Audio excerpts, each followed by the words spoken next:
शर्म नहीं आई लिखते कि ये जाट नेता प्रधानमंत्री बना। में एक बुद्धिजीवी वर्ग जो अपने आप को बुद्धिजीवी वर्ग है, उसका नेतृत्व आज भी सबसे ज्यादा है। कैबिनेट में ब्राह्मणों का होल्ड है। जो धर्म आपको नीच मानता हो, जो धर्म आपको छोटा मानता हो, जो धर्म आपको अछूत मानता हो, जो धर्म आपको शूद्र मानता हो, उस धर्म को छोड़ा क्यों नहीं जा सकता। तो नमस्कार, मैं राहुल नागपाल और आप देख रहे हैं बहुजन मीडिया।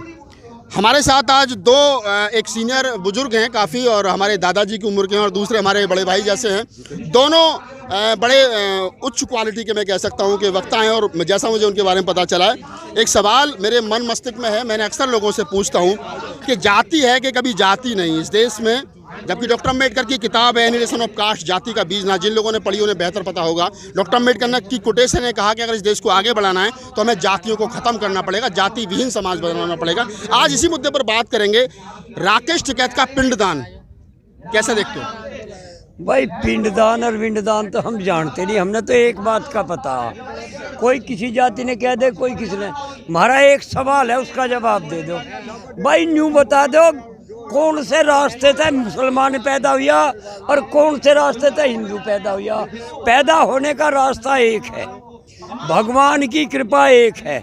उन्हें हम अल्लाह के नाम से पुकार लें या राम के नाम से पुकार लें या कृष्ण के नाम। ये बिरादरी तो हम अपने स्वार्थ में बना रहे। कुछ नेता, कुछ मौलवी, कुछ पंडित ऐसे हैं जिन्होंने हमें जातियों में बांट दिया। ना सबका पैदा होने का रास्ता एक है और मरने का एक है।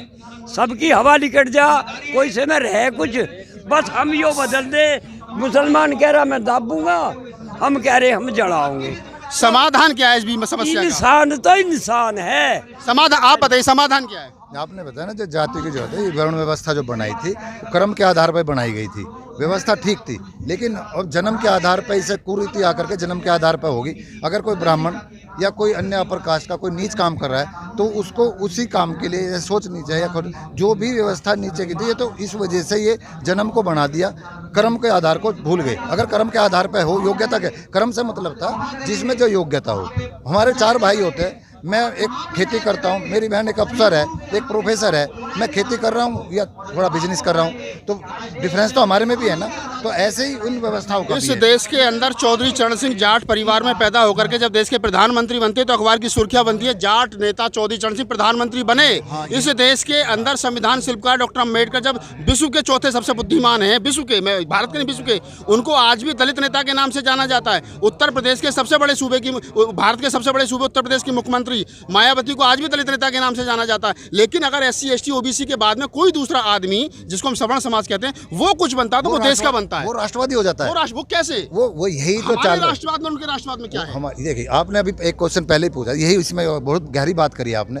अभी जैसे इस आंदोलन को चलाने में ये फूट डालो, ये अंग्रेजों के भी बाप निकले। वैसे तो सभी पार्टियां करीब करीब ऐसी हैं, लेकिन इन्होंने तो हद ही कर दी। ये आंदोलन चला किसानों का और आम उपभोक्ताओं का, मजदूरों के हित के लिए। लेकिन उन्होंने क्या करा, एक क्षेत्र का आंदोलन है, फिर एक नस्ल का आंदोलन है। जैसा आपने कहा कि इन्हें जब शर्म नहीं आई लिखते कि ये जाट नेता प्रधानमंत्री बना।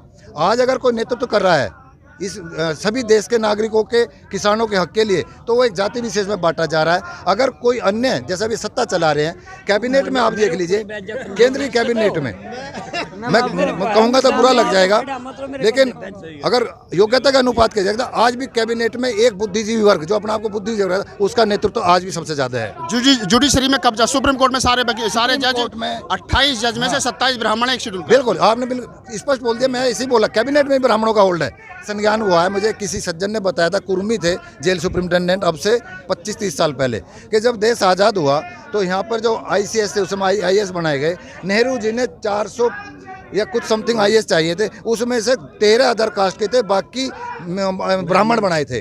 तब से ये वर्षों चल रहा है इनका, और वो चलता ही रहेगा। आज जो ये जाति, जैसा आपने कहा राकेश जी का पिंडदान करा, ये भी इसमें इसलिए कह रहे हैं, दिखा रहे कि भाई हम जाति में बांटने के, ये लोग वे लोग हैं जो हमारी खिलाफत करते हैं। अगर कोई इनके खिलाफ आवाज उठा दे, जो धर्म आपको नीच मानता हो, जो धर्म आपको छोटा मानता हो, जो धर्म आपको अछूत मानता हो, जो धर्म आपको शूद्र मानता हो, उस धर्म को छोड़ा क्यों नहीं जा सकता?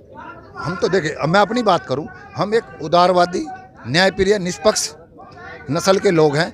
हम सभी आस्थाओं में विश्वास करते हैं, नफरत नहीं करते। अगर कोई हमसे गलत बात करता है, हमारा भाई भी करता है, आप देख लेना इस क्षेत्र में, पंजाब हरियाणा में, तो हम उस भाई को भी सजा देने के लिए तैयार रहते और देते भी हैं।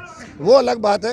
कि हमें एक क्षेत्र में इसमें बांट दिया धर्म और में। हम सभी आस्थाओं का सम्मान भी करते हैं, सभी आस्थाओं में विश्वास करने के साथ साथ सभी कल्चर को अपनाते भी हैं। लेकिन ये जो कह करके जैसा आपने अभी बताया कि जाटों का आंदोलन है, एक क्षेत्र का आंदोलन है, ये केवल भाजपा की चाल है। अब मैं किसान भाइयों से यही अपील करूंगा और आम उपभोक्ताओं से भी अपील करूंगा और एक मजदूरों से। आप देखिए, क्योंकि इनको क्या लगता है कि आप देख रहे हजारों साल का इतिहास उठा लीजिए, अलग अलग क्षेत्रों में, अलग अलग राज्यों में भी कुछ नस्लें हैं जो किसान परिवार से विरोध करती हैं सत्ता का।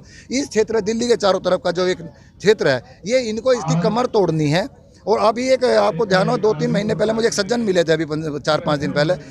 इन्होंने फैक्ट्री में क्या करा, मजदूर और नॉन टेक्निकल और टेक्निकल, यानी कि स्किल्ड और नॉन स्किल्ड व्यक्ति को जो 8 घंटे नौकरी करता था उसको उसका पारितोष मिलता था, अब उसको 12 घंटे कर दिया। कोई आवाज़ उठाने वाला नहीं मिला। इन्हें ये लगता है कि अगर जब उस आंदोलन में उस नीति में हम सफल हो गए, इंडस्ट्रीज के लिए, सूदखोरों के लिए इन्होंने मजदूरों को और नॉन स्किल्ड और स्किल्ड वालों को 12 घंटे काम करने के लिए दे दिया, यूनियन बनाने के लिए बंद कर दिया और उसकी आवाज़ नहीं उठी इस देश में। सामंतवादी परंपरा जो उसको मजबूत किया जाए, वो उसकी आवाज़ उठाने वाले, जैसा भी इन्होंने किसानों पे हमला किया, ये आंदोलन उठा, इसी तरह से इसको कुचलना चाहते हैं। इनकी आज से नहीं, जो आप जिनकी बात कर रहे हैं वो 15% सूदखोर और कुछ गठजोड़िए हैं सत्ता के नीचे रहते, वे लोग इसी ऐसे क्षेत्र में जो आवाज़ उठा, इनकी कमर तोड़ने के लिए बांट रहे हैं हमें, और ये शायद सफल नहीं होंगे। क्योंकि 27-28 की रात को अगर सत्य हमारे साथ ना होता, ईश्वर की अनुकंपा ना होती, तो ये आंदोलन कुचला जाता। लेकिन अब मुझे लगता है कि सत्य की लड़ाई है, इसमें यह हो सकता है कुछ लोग अपना उल्लू सीधा करने के लिए, जन समर्थन बढ़ाने के लिए सहयोग कर रहे हो, लेकिन सहयोग करना, समर्थन करना पाप नहीं है। भाजपा ने भी यही पाप किया होगा। अगर राम मंदिर के दौरान आंदोलन चलाया है इन्होंने, दंगे हो उनमें साथ देते हैं ये सब, तब ये इनको नहीं लगते कि ये आदमी कैसे हैं, आज ये खराब लगते हैं। तो ये कहने का तात्पर्य मेरा ये है कि ये आंदोलन को कुचलने का इनका पर्पज ये है कि आने वाले, इन्होंने कहाँ से सीखा, गोरों से हमने लड़ाई लड़ी, मुगलों से हमने विरोध किया और पिछली सत्ता से भी हमने विरोध किया। जब सपा की सरकार थी, यहाँ पर अत्याचार हो रहे थे, तो उसके वजह से भाजपा आज लाभकारी और मजबूत अवस्था में है। तो इनको ये एनालिसिस हो जाए, इनके बड़े IT क्षेत्र के भी विद्वान हैं, कि इस आंदोलन को अगर हम कुचल देंगे, फिर हमारे सामने कोई आवाज़ उठाने वाला नहीं रहेगा। तो मैं ईश्वर से भी प्रार्थना करूँगा, आम उपभोक्ताओं से प्रार्थना करूँगा और किसान भाई से करेंगे, आप जातिगत और क्षेत्रगत उसमें ना बढ़ें। ये सबकी लड़ाई है। आने वाला हमला आप पर भी होगा। अगर आपके विरोध करने वालों को इसलिए विरोध करेंगे कि ये साले ज़्यादा बढ़ते हैं या ये सिरे ले लेंगे, तो वो आप एक दकियानूसी बात कर रहे हैं। आप इनको ताकत दीजिए, आपकी आवाज़ बनने, किसान मजदूर की आवाज़, ये किसान आंदोलन